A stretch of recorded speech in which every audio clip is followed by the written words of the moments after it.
Iran के कोहगिलुए बोयर अहमद प्रांत के डिप्टी गवर्नर ने बयान जारी करते हुए साफ किया है कि सुरक्षा बल, पुलिस और स्थानीय लोग पूरे इलाके में लापता अमेरिकी पायलट की तलाश में जुटे हुए हैं। बताया जा रहा है कि इस अभियान को पूरी ताकत के साथ आगे बढ़ाया जा रहा है और पहाड़ी व दुर्गम इलाकों में सर्च ऑपरेशन तेज कर दिया गया है। स्थानीय प्रशासन ने खानाबदोश जनजातियों और ग्रामीणों से भी अपील की है कि यदि उन्हें किसी भी तरह की जानकारी मिलती है तो वह तुरंत सुरक्षा एजेंसियों को सूचित करें। इस बीच क्षेत्र में भारी सैन्य गतिविधियां देखी जा रही हैं और तनाव लगातार बढ़ता जा रहा है। ईरान की सैन्य रणनीति तेज, अमेरिका का खोज अभियान जारी, होर्मुज जल डमरू मध्य पर तनाव। जानकारी के अनुसार गिराए गए F-15E स्ट्राइक ईगल विमान में 2 सदस्य सवार थे। अमेरिकी अधिकारियों के मुताबिक एक क्रू मेंबर को विशेष बलों की मदद से सुरक्षित निकाल लिया गया है, लेकिन दूसरा सदस्य अभी भी लापता है। ईरानी मीडिया ने दावा किया है कि लापता पायलट को जिंदा पकड़ने वाले के लिए 10 बिलियन तोमान का इनाम घोषित किया गया है। वहीं ईरान के अलग अलग इलाकों में स्थानीय लोग अपने स्तर पर भी तलाशी अभियान में जुटे हुए हैं, जहां निजी वाहनों से पहाड़ी क्षेत्रों की छानबीन की जा रही है।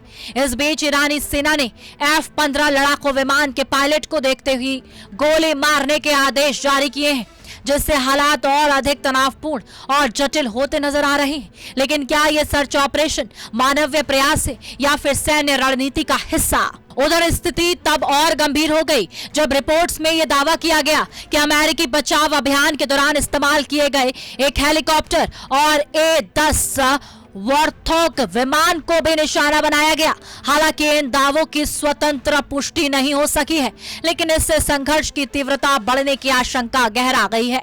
अमेरिकी पक्ष की ओर से भी पायलट को खोजने के लिए लड़ाकू विमानों और हेलीकॉप्टरों के जरिए बड़े पैमाने पर अभियान चलाए जाने की खबरें हैं।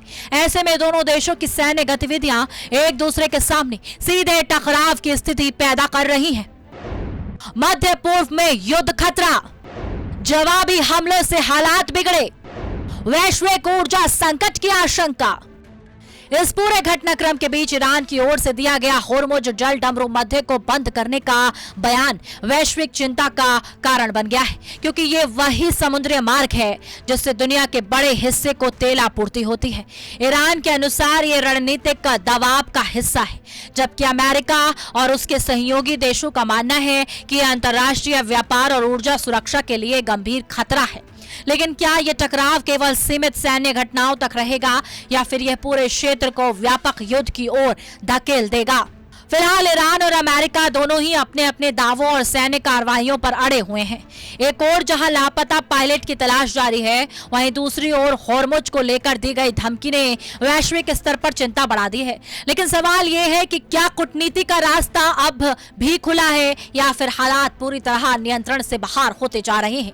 अब आने वाला समय ही इस पूरे संघर्ष की दिशा तय कर सकता है।